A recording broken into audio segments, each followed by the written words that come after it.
महाराष्ट्र राज्य मागासवर्गीय आयोगाचे जे सदस्य सचिव आहेत आशा राणी पाटील यांची तात्काळ त्या पदावरून हकालपट्टी करावी। राज्य मागासवर्गीय आयोगामध्ये जो अनागोंदी कारभार चाललाय, जवळजवळ 5 सदस्यांनी अध्यक्षांसह तिथं राजीनामा दिला होता मागच्या वर्षी। त्याच्यानंतर नवीन नियुक्त्या झाल्या।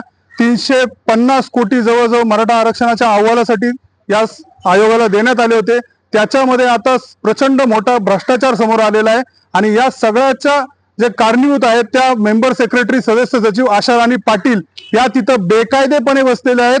महाराष्ट्र राज्य मागासवर्गीय अधिनियम 2005 च्या अंतर्गत जी सदस्य सचिव व्यक्ती आहे ती समाज कल्याण मधली उपसचिव किंवा जॉईंट सेक्रेटरी लागते। आशा राणी पाटील यांनी कधीही समाज कल्याण खात्यामध्ये काम केलेलं नाही, त्यामुळे तिथं जॉईंट सेक्रेटरी असण्याचा प्रश्नच नाही।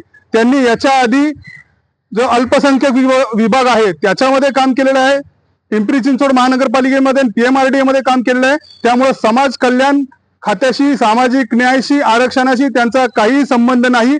त्यांची नियुक्ती बेकायदा असल्या कारणाने आमचं म्हणणं आहे की हे 350 कोटीचा अहवाल आहे हा पण बेकायदा आहे आणि हे सगळे जे पैसे, जनतेचे पैसे जे सरकारने उधळले होते मराठा समाजाच्या आरक्षणावर, हे आता पाण्यात गेलेले आहेत, बुडालेले आहेत। हा अहवाल रद्दबातल ठरण्यात यावा आणि आशा राणी पाटील यांची हकालपट्टी करावी, या सगळ्या प्रकरणाची SIT नेमावी आणि या 370 350 कोटीचा घोटाळा असल्यामुळे याची ED मार्फत ही चौकशी व्हावी।